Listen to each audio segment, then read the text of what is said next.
حضرت عبداللہ ابن عمر رضی اللہ تعالیٰ عنہ کے پاس ایک گدھا تھا.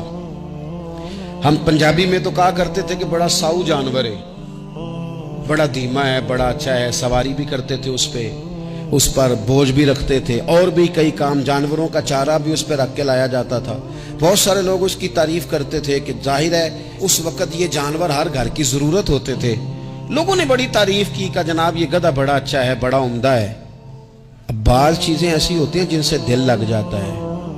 کچھ نوجوانوں نے گھروں میں بلی رکھی ہوتی ہے، گھوڑا رکھا ہوتا ہے، جانور رکھے ہوتے ہیں. ان کی پوری توجہ انہماک ہم دیکھتے تھے دیہاتوں میں کہ بزرگ اگر کہیں چلے جاتے تھے سفر پہ تو وہاں سے بھی پیغام بھیجتے تھے کہ گائے کو چارہ ڈالا کہ نہیں، بھینس کو نکالا کہ نہیں، تم نے باڑے سے دھوپ چھاؤں کا خیال کیا کہ نہیں. وہ چیز ذہن میں آ جاتی تھی. حضرت عبداللہ ابن عمر رضی اللہ تعالیٰ عنہ وہ گدھا کیونکہ بڑا پیارا تھا، بڑا اچھا جانور تھا اور بڑے کام کرتا تھا، بہت سارے معاملات گھر کے اور کھیتی باڑی کے اس کے ذمے تھے. تو گھر والے بھی کہتے کہ اس جانور کی وجہ سے بڑی خیر ہے، بڑے کام ہو جاتے ہیں. آپ کا بھی خیال تھا. حضرت عبداللہ ابن عمر ایک دن گھوڑے سے نیچے اترے یا اس گدھے سے نیچے اترے تو خادم کو بلا کے کہنے لگے اسے لے جاؤ اور بیچ کے پیسے اللہ کے راستے میں خیرات کر دو. اب وہ خادم کا بھی اس سے دل لگ گیا تھا، جانور گھر میں ہوتا ہے دلچسپی ہو جاتی. کہنے لگا حضور سارا محلہ تو اس کی تعریف کرتا ہے، سارے خاندان والے تو اس جانور سے دلچسپی رکھتے ہیں اور آپ بیچ رہے ہیں. آپ فرمانے لگے جس طرح سب کا دل اس کی طرف ہے نا کہ اچھا جانور ہے، میرا بھی ہو گیا ہے، لیکن میں اپنے دل کو سوائے رب رسول کے کسی اور طرف ہوتا دیکھ نہیں سکتا. اعظم بلا سے اپنی وہ ہستی ہی کیوں نہ ہو، اعظم بلا سے اپنی وہ ہستی ہی کیوں نہ ہو، جو چیز اس کی راہ میں حائل ہو پھونک دو، جلا دو ایسی ساری چیزیں جو ان کے راستے میں آتی ہیں. فرمایا اس کی طرف توجہ ہونے لگی ہے، لہذا میں اسے اب رکھ سکتا. مزاج تھا، طبیعت تھی، طریقہ اس طرح کا تھا کہ وہ. پھر ایک اور بات بڑی خوب تھی، حضرت عبداللہ ابن عمر ان لوگوں کی پذیرائی بڑی کرتے تھے جو خیر کا کام کرتے تھے. دینی کام کوئی بندہ بھی کرے اس کی پذیرائی ہو، اس کی تعریف ہو، خیر کے جملے ہوں تاکہ دینداری پھیلے. حضرت عبداللہ ابن عمر رضی اللہ تعالیٰ عنہ کو نا غلام آزاد کرانے کا بڑا شوق تھا. دیکھیں نا ایک بندہ کسی نے خرید لیا ہے، وہ اس کا پابند ہے، بڑی تکلیف میں ہوتے تھے لوگ. غلام 1000 سے زیادہ غلام آپ نے آزاد کرائے تو آپ جب غلام خریدتے تھے نا تو نظر کرتے تھے جو غلام ذرا زیادہ نمازیں پڑھتا اسے آزاد کر دیتے. تو غلاموں نے اس طرح کیا، انہیں پتہ چل گیا، انہوں نے بھی نا لمبی لمبی نمازیں شروع کر دی. تو حضرت عبداللہ ابن عمر کو پتہ چلتا، آزاد کر دیتے. ایک دن آپ کے بیٹے کہنے لگے حضور یہ آپ کو دھوکہ دیتے ہیں، لمبی لمبی نمازیں پڑھتے ہیں، آپ آزاد کر دیتے ہیں، بعد میں پتہ نہیں 5 بھی پوری پڑھتے ہیں کہ نہیں پڑھتے. تو حضرت عبداللہ ابن عمر کہنے لگے پتر تیرا کیا خیال ہے، مجھے نہیں پتا. کہا حضور پتہ ہے. فرمانے لگے یہ مجھے رب کے نام پر دھوکہ دینا چاہتے ہیں، جو رب کے نام پہ دھوکہ دے روز دے، میں روز دھوکہ کھانے کو تیار ہوں. دوسری بات یہ تھی حضرت عبداللہ ابن عمر میں کہ نبی پاک سے محبت کوٹ کوٹ کے بھری ہوئی تھی. حضور کا ذکر آتا تو رو پڑتے، ان جگہوں پہ جا کے ڈھونڈ ڈھونڈ کے بیٹھتے جہاں نبی پاک نے وقت گزارا ہے.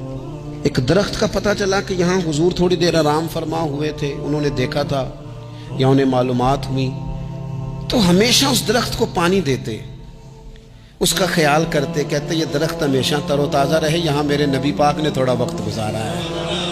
وہ مکہ مکرمہ میں بھی جاتے تو وہ جگہ ڈھونڈ ڈھونڈ کے جہاں حضور نے نماز پڑھی تھی نماز پڑھتے. مسجد نبوی میں آتے تو جس منبر پر حضور بیٹھ کے خطبہ دیتے تو اس پہ ہاتھ پھیر کے چہرے پہ ملتے. حضور کی قبر انور پر حاضری دیتے، السلام علیکہ یا رسول اللہ کہہ کے اس بارگاہ عالی مرتبت میں حاضری دیتے. حضرت صدیق اکبر کو سلام کرتے، حضرت عمر کو سلام کرتے. پیر سن ہو گئے ایک دفعہ چلتے چلتے تو کسی نے کہا جس سے سب سے زیادہ پیار ہے نا اسے پکارو، پیر ٹھیک ہو جائے گا. تو فوراً کہنے لگے یا محمد صلی اللہ علیہ. اور یہ امام بخاری نے لکھا ہے الادب المفرد میں، خود امام بخاری لکھتے کہ حضرت عبداللہ ابن عمر نے یا محمد کہا اور ان کا پیر سویا ہوا ٹھیک ہو گیا. یہ لوگ بڑی محبت کرنے والے. آپ فرمایا کرتے تھے شاید زندگی میں لوگوں نے کسی سے اتنا پیار کیا ہو جتنا نبی پاک علیہ السلام کے غلاموں نے مجھ سے کیا ہے. ہر وقت لوگ ان کے گرد رہتے، لوگ محبت کرتے. حجاج بن یوسف جب حکمران بنا نا تو بڑا ظالم تھا. اس کو یہ بات اچھی نہیں لگتی تھی کہ ہر وقت لوگ حضرت عبداللہ ابن عمر کے پیچھے گھومے. بادشاہوں کا خیال ہوتا ہے نا بادشاہ ہم میں تو پروٹوکول کوئی اور لے کے جا رہا ہے. اس نے ایک دفعہ جمعہ پڑھاتے پڑھاتے معاذ اللہ حضرت عبداللہ بن زبیر رضی اللہ تعالیٰ عنہ کے خلاف کوئی بات کی. تو حضرت عبداللہ ابن عمر اگرچہ بڑے صلح جو تھے، صلح پسند تھے، لیکن اگر حق کی بات ہوتی اور اس طرح سے ہوتی کہ کوئی بڑی غلط بات کرتا تو پھر ٹوکنے میں بھی بڑی جرت کا مظاہرہ کرتے. ایک دفعہ اہل کوفہ نے آپ سے مسئلہ پوچھا نا، چونکہ آپ مفتی تھے، لوگ مسئلے پوچھتے تھے. انہوں نے پوچھا حضرت عبداللہ ابن عمر سے کہ مکھی اور مچھر کا خون لگ جائے تو اس کا کیا مسئلہ ہے، کپڑے ناپاک تو نہیں ہوتے؟ تو سوال کا جواب دینا چاہیے تھا نا، ہوتے کہ نہیں ہوتے. تو فرمانے لگے حسین ابن علی کا خون بہا کے اب مکھیوں کے خون کے مسئلے پوچھنے شروع کر دیے. اب تمہیں یہ والا خون نظر آنے لگا ہے؟ حضور کی اولاد پاک کو شہید کر کے اب ان مسئلوں میں آئے ہو؟ میں خیال نہیں آتا تمہارے دلوں میں گھٹن ہے حضور کی اولاد کے لیے اور دین کے مسئلے پوچھتے ہو؟ جاؤ پہلے کشادگی پیدا کرو، تیری نسل پاک میں ہے بچہ بچہ نور کا، تو ہے عین نور تیرا سب گھرانہ نور کا. پہلے کشادگی لاؤ حضور کی اولاد پاک کے لیے، پھر مسائل پوچھنا. حجاج بن یوسف نے کوئی بات کر دی، آپ نے ٹوک دیا، آپ نے ٹوک دیا. تو پھر حجاج نے سازش کی. اوہو، اللہ والوں کے خلاف جو سازشیں ہوتی ہیں بڑی گہری ہوتی ہیں، بڑی سخت ہوتی ہیں، بڑے جال بنے جاتے ہیں، بڑا حسد کیا جاتا ہے، بڑی تکلیف دی جاتی ہے. اللہ قرآن میں کہتے ہیں محبوب یہ لوگ تجھ سے حسد کرتے ہیں، حسدا من عند انفسہم، ان کے دلوں میں تیرے لیے حسد ہے. حسد کرتے ہیں لوگ، دور تک نکل جاتے ہیں حاسدین. حجاج نے کیا کیا؟ اس نے ایک شخص سے کہا کہ زہر والا خنجر تیار کرو جو زہر میں بجھا ہوا ہو.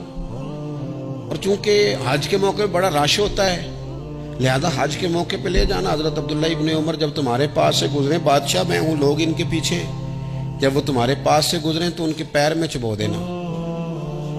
جب لوگوں نے ایسے عالی مرتبت لوگوں کو نہیں بخشا، اتنے بڑے لوگ محفوظ نہیں رہے تو ہما چما کس کھاتے میں؟ آج کس بات کا شکوہ کرنا؟ حضرت عبداللہ ابن عمر اس کے پاس سے گزرے تو اس نے پیر میں چبو دیا خنجر. وہ زہر آپ کے جسم میں پھیلا. جب شدید بیمار ہوئے تو حجاج تیمارداری کرنے چلا گیا. یہ دیکھو، یہ دیکھو، دوستی قاتل سے بھی مقتول سے یارانہ بھی.